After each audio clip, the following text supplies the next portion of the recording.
David, we went to the launch of this car and we liked it a lot. What is it? It is a Subaru BRZ sports car.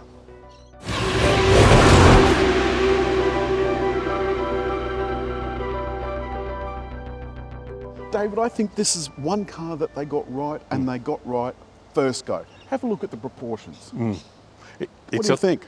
It's got an elegant, flowing sports car look. It does. Now, more importantly, a lot of people have said that this looked more like a heavy makeover of the previous model. And look, I have to agree with them. I think it does look like a heavy makeover, but that's because they got the first one right. Now, there are a lot of people that didn't like the first one. First of all, from the back you get this lovely, broad, muscular bulge out over the mudguards. I think it makes it look very, very grown up. 18-inch wheels. And they stand out a bit without looking too small, but giving you a bit of a perception of their size. I like it. And then from this angle, you can see the skirt. This whole bottom bit is plastic coming up here to the vents. Very important in terms of airflow, which we saw on the WRX, but they first introduced it to us on this particular model. They did, and it starts here at the front. New front lights and the vents that direct air back over the wheels, over the brakes, but it also helps the airflow generally over the car. The splitter at the bottom, do be careful of that on gutters, as I've found out to my detriment. Just here you'll notice we've got some washers. And the almost extension of lights is almost a little bit of Jaguaresque type there, but with the individual lights behind it. I think it looks functional and neat. Absolutely right. Now up here on the windscreen, David, we've got the dual cameras. One here and one on the other side. That's for the eyesight. They don't have a sunroof in any of the BRZs. It's got this neat dint in the roof, which I think gives it a bit of extra character, and of course the shark fin aerial. This inbuilt spoiler that looks like it's actually meant to come up airfoil style, but it doesn't. It contains the high mount brake light and a button just there to open the boot. Now look at this, David. Is that a full-size spare? It is a full-size spare. It's a really good and important thing to have in a car. It means that when you put the spare on, you don't have to do 80 kilometres an hour. It does take up a lot of space, but how often do you have stuff in the boot?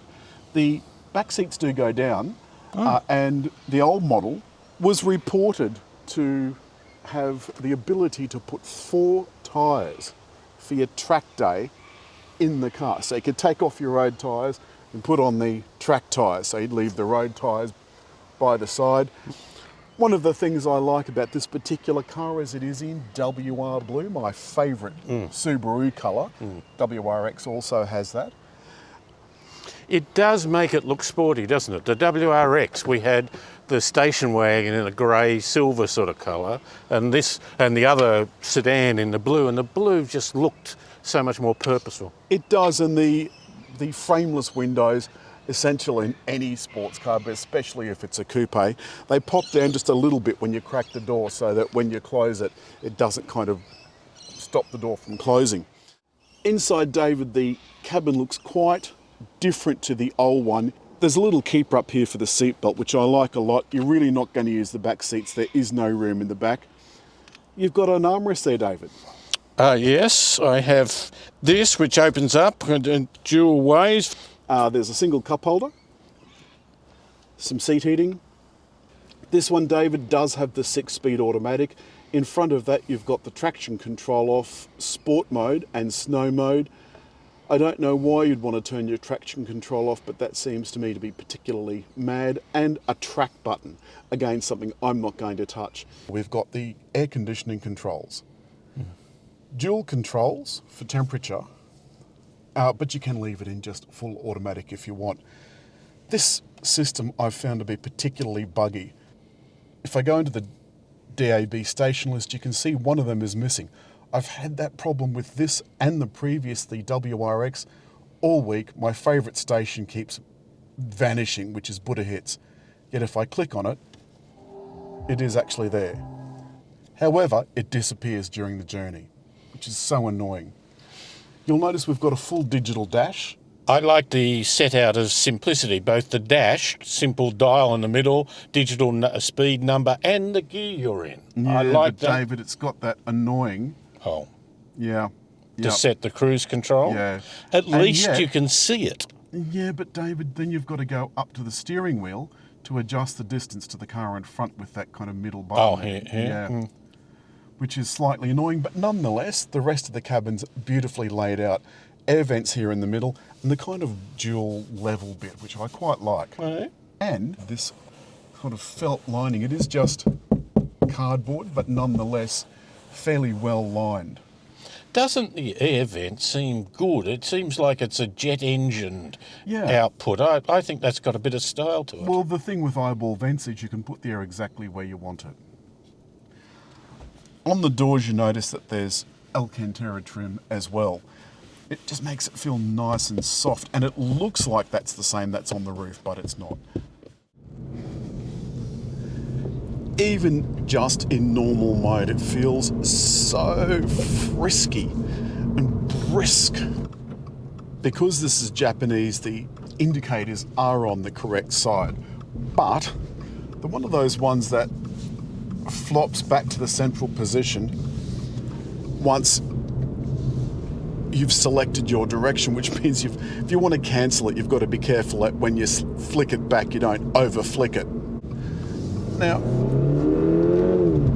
you can hear there is a little bit of raucous excitement once you sink the boot in. I've selected Sport. It's a little bit more noise from the engine. And this thing's tail happy as it is. But it makes that 6-speed automatic really quite snappy. Just going to put that back into normal mode. Now that we are at 100 kilometers an hour, you can see what I mean. The cabin is quite noisy on this fairly noisy tarmac. And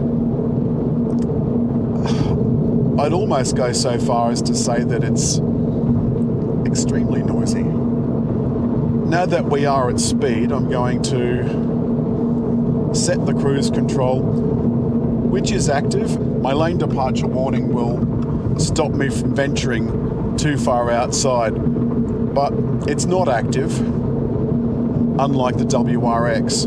This is kind of more of a driver's car. And although it does have more eyesight features than the manual, it still doesn't have all the eyesight features of WRX. I've got reverse automatic braking so that if I'm going backwards and I look like I'm going to hit anything, it will pull me up, and I really mean pull you up. That works extremely well. Visibility, considering this is a very small coupe, is pretty good. I can see all my corners.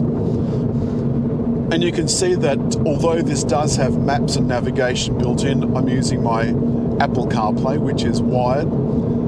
Sadly, it's not wireless. There's no wireless charging pad either.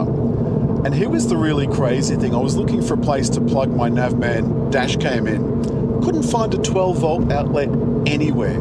It turns out it's in the glove box, but way at the back. And I mean, you really have to search for it to find it.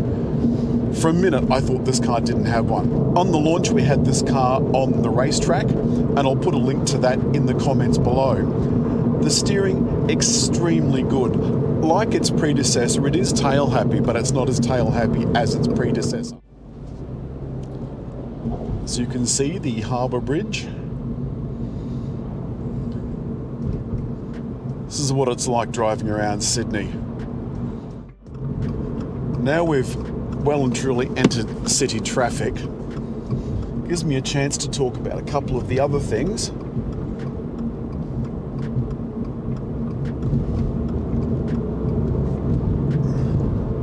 Such as the fact that there's a Jaguar E-Type-esque bulge out over the mudguard that you can only see from inside the car. It's only apparent when you're sitting in the front seats, which I rather like. Now remember, this car weighs about, I think it's 1,270 kilos.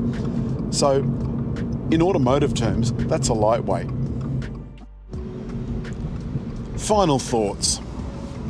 The suspension is firm. It's very firm, it's sports car firm.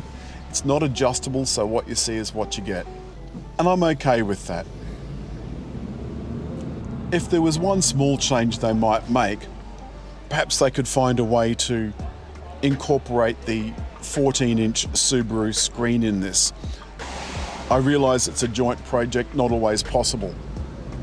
And there's not a whole lot of space here for a 14-inch screen, even in portrait mode. That was a really lovely week spent in a really lovely car. It does almost everything right. A couple of annoying things, but I think I could live with them. Not turbocharged, but it's got enough power to enjoy. And that's what was the criticism about the old model, was that it wasn't quite powerful enough. This has got another, 25 odd kilowatts or thereabouts. I think it makes all the world of difference, and I love the sound of that flat four. Indeed. It's come time, David, as always, to hit like. Or leave a comment. And I think, where would they like to subscribe? Just over here, I think.